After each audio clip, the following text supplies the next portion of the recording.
Assalamualaikum warahmatullahi wabarakatuh. Pagi, saya ingin tanya kepada Anda, kalau Anda pernah jadi ketua RT, ketua RW, atau mungkin pejabat pemerintah, atau mungkin pejabat di swasta, atau mungkin Anda seorang presiden, pasti semua diminta pertanggungjawaban. Untuk pergantian RT, laporan, pertanggungjawaban laporan keuangan, laporan kegiatan, malam-malam ngetik, deg-degan, bertanggung jawab. Begitu juga ketika Anda serah terima jabatan, bagaimana? Mempersiapkan semuanya, mempertanggungjawabkan. Apalagi kalau Anda seorang marketing, setiap bulan Anda harus mempertanggungjawabkan pencapaian Anda. Kalau tidak mencapai, deg-deg, deg-deg, deg-deg, ketakutan. Begitu juga kalau Anda seorang direktur, setiap tahun Anda harus mempertanggungjawabkan apa yang Anda lakukan, baik pencapaian, efisiensi, atau target-target, serta proyek hanya harus selesai. Kalau tidak selesai, kalau salah, wah, bisa celaka kita.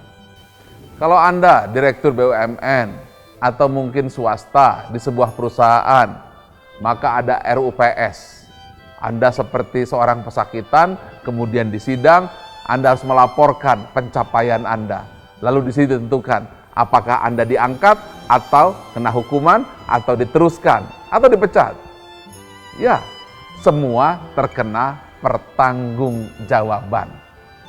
Inilah esensi misi kelima, yaitu mempertanggungjawabkan kehidupan.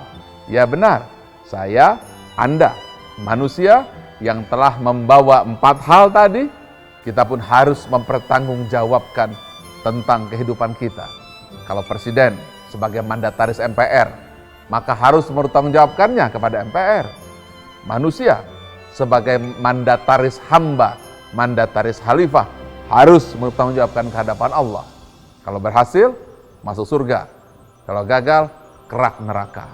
Oke, sekarang apabila Anda punya tanggung jawab seorang ketua RT, apa yang Anda pandang sebagai jabatan RT? Amanah. Kalau Anda sebagai direktur, apa tanggung jawab sebagai seorang direktur? Ya, amanah. Kalau Anda seorang ibu, maka apa yang Anda lihat peran seorang ibu? Amanah. Kalau Anda seorang ayah, amanah. Sebagai pegawai, amanah. Tukang cuci piring, amanah. Pembantu rumah tangga, amanah. Manusia, amanah yang harus dipertanggungjawabkan.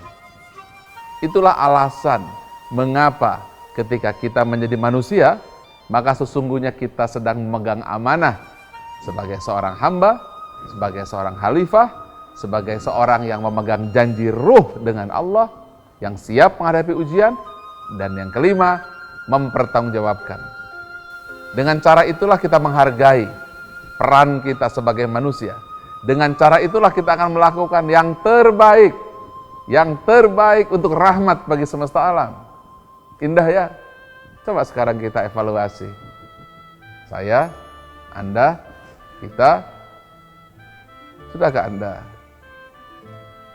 merasa bahwa tanggung jawab sebagai manusia sebagai amanah? Amanah ke hadapan Allah, bukan amanah kepada pemimpin. Sudahkah Anda merasa itu? Kalau Anda sudah merasa itu, coba hitung. Sudahkah Anda punya bekal yang cukup untuk mempertanggungjawabkan itu kelak di padang mahsyar? Coba lihat jari Anda. 1, 2, 3, 4, 10. Berapa kira-kira sisa waktu? Ini? Atau ini? Atau ini? Tidak ada yang menjamin. Cepat atau lambat, kita akan kembali kepada Allah, mempertanggungjawabkan kehidupan. Inilah cara Allah memanage. Inilah cara manajemen Allah menjaga alam semesta raya.